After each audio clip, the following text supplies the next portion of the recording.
Right now, this is me. Which is disappointing because 4 years ago, this was me. And I want to get back to those levels. The only issue is, since I was last as strong as this, I've started doing a lot more of this.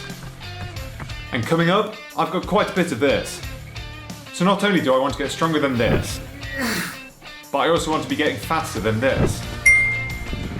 But getting stronger and faster at the same time is harder than you think. Or is it? Confused yet? I've spent the last 9 months running and lifting weights, and in my opinion, this hybrid approach is the best way to train. I worried that by combining these two different disciplines, I put myself at risk of injury, being able to gain strength or muscle mass, and be in a constant plateau. But over the last 9 months, I've made a lot of progress, and I've managed to stay largely injury-free, and I'm having the most fun working out that I've had in years. And compared to those powerlifting days, I've lost a lot of the extra fluff that I was carrying. All my friends tell me that I'm nowhere near as soft as I used to be. But now that I've been training this way for a period of time, I'm in a situation where I'm sure that a lot of you have found yourselves in. I'm no longer a beginner runner or weightlifter. I'm at least an intermediate in both disciplines. And what that means is no more newbie gains. So what is the formula for continued success as a hybrid athlete? And is it possible for the average person to get stronger and faster at the same time? Spoiler alert, yes.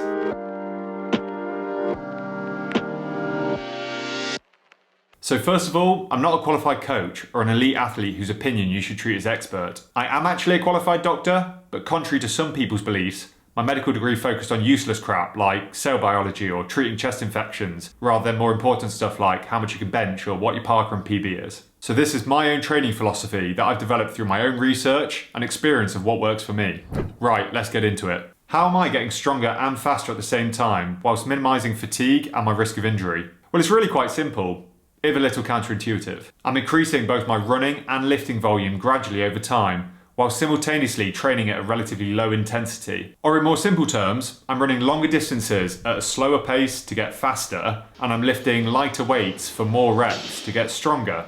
How does that work? Well, let me explain. Volume just refers to how much of an activity you actually do. So in running, it's how many miles you're covering and at what intensity. And in lifting, it's how much weight times by your number of sets times by your number of reps that you're lifting over a period of time. And intensity is how much effort you're putting into a given activity compared to your physical maximum. So how heavy a lift is compared to your 1 rep max, or how fast your running pace is compared to your 5k PB. The key to running faster or getting stronger, and what any training program boils down to, is that you should be gradually increasing your volume little by little over time. So that could be running more miles per week at a given pace, or doing more sets and reps of a given weight in any lift in the gym.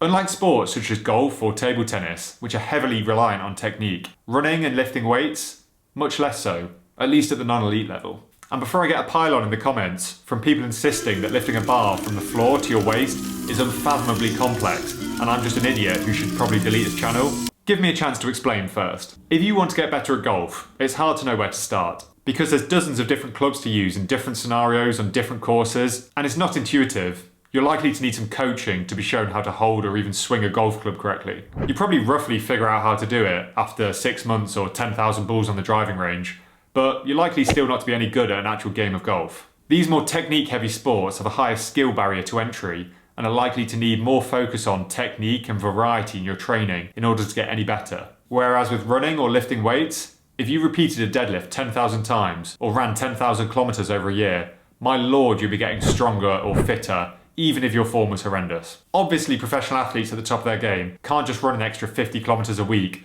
or do an extra 50 reps versus their competitor and expect to win the next competition. There needs to be more nuance to their training, and technique plays a much bigger part. But these are people that have maxed out their genetic fitness and are only looking to get fractions of a percent better than they were the year before. And even they would probably agree with me that volume and repetition are more important than technique or training variety.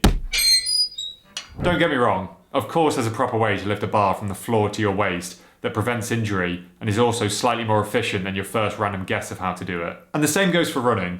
But in general, for you and I, the more you go out and do it, the better you get at it. Once you've spent a relatively modest amount of time dialing in your technique on the compound lifts like squats, bench press and deadlifts, you just need to go out and do a whole lot of squats, bench press and deadlifts. And once you've learned how to run, I don't know, by the age of 3 or whatever, just go out and run. This works at the beginner and intermediate level. And to be honest, it's pretty effective for an advanced athlete too. It really is as simple as that for most people. Physical handicaps and major injuries aside, where clearly there needs to be a more individualised approach to people's training. And the key to combining these two disciplines and staying healthy and injury-free well into the future, whilst increasing your training volume gradually over time, is to keep your average intensity relatively low. That means running at a pace where you can easily sustain a conversation, or for those with a smartwatch, running in heart rate zone 2. And in the gym, it means the bulk of your training should be using weights between 60 to 75% of your 1 rep max. And then you can build your volume primarily by increasing the number of miles that you're running each week in zone 2, or by lifting more sets next time you're deadlifting or bench pressing. And this point on keeping your intensity relatively low is especially important for hybrid athletes. I cannot stress this enough. When I used to powerlift, I'd gradually increase my weight every session, twice a week, until I was eventually at about 80 or even 85% of my 1 rep max, and working pretty much to failure every single set. And when I was right at that point of almost failing, I'd mix up the rep scheme and start again. And I'm not talking about working small muscle groups like biceps or triceps to failure, where the relative weight is small and the room for technique to fail is pretty low. I'm talking about heavy compound lifts. But as you can see, back then, I was primarily increasing my volume by increasing my intensity. But by the last few weeks of each training block, I'd be physically exhausted. But that form of training was only sustainable at that time because I was doing no other exercise outside of the gym. If I tried to run 20 plus miles a week on top of all that training volume, I would have been begging for an injury. For example, when I got back into running at the start of this year when I moved to New Zealand, I noticed that I kept pulling my hamstring or tweaking my lower back, despite having dropped my lifting volume. And looking back, I realised that's because I continued to work at these relatively high intensities and didn't let my body adjust to the fact that I'd added all this new running volume into the mix. I subsequently dropped my lifting intensity in the gym, and that transformed my training overall. Hybrid training means doing two totally different sports that don't naturally complement each other, like running and lifting. My plan to run a 100-kilometre ultramarathon next year is actively going to harm my efforts to get back to a 240-kilogram deadlift or gain muscle mass. And I've made peace with the fact that I probably never will look like a prime Ronnie Coleman. But I'm going to do it anyway.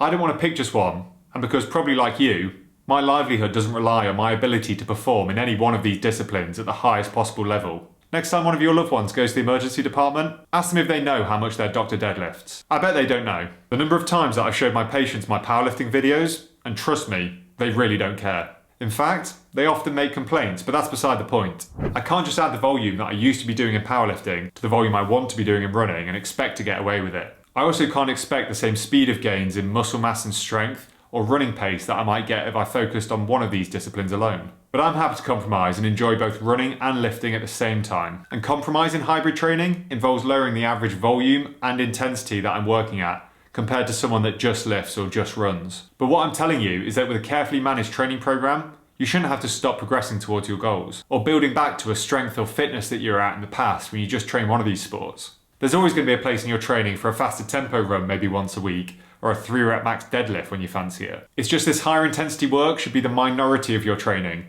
not the priority. See what I did there? It's just going to take a little bit more time, and you're just going to have to swallow your ego next time you're at the gym or uploading your run to Strava. Most of my running is now at a pace that's about 2 minutes per mile slower than my 5k PB. And when I go out for a long run, I don't even look at the pace. I just have a casual look at my heart rate every now and then to make sure I'm still in zone 2. And over the next few months, I'm going to slowly increase my mileage from 20 to 30 miles a week, with a park run on a Saturday being the only time that I really stray outside of my zone 2. And in the gym, my weights are much lower. I'm building the number of sets that I'm doing week on week, while slowly creeping up the intensity from 60 to 70% at my 1 rep max. And when I'm finally pushing towards that 70% mark, I'll mix up the rep scheme, drop the intensity, rinse and repeat. And injuries aside, I'm pretty certain that I'll be getting close to that 240 kilogram deadlift in time. And I'll continue to call myself a hybrid athlete. Not because I'm an expert at running or lifting, but because this method of training has left me revitalised with a love for working out and a love for being outdoors. The enjoyment that comes from running or lifting for me isn't the end goal. It's not the marathon time or the powerlifting total. It's the journey that gives me fulfillment, and I'm trying to focus more on that and be present for it. But I'll be sure to keep you updated on my progress. And if you enjoyed this video, please drop it a like and subscribe for more running, lifting and general fitness content, and I'll see you next time.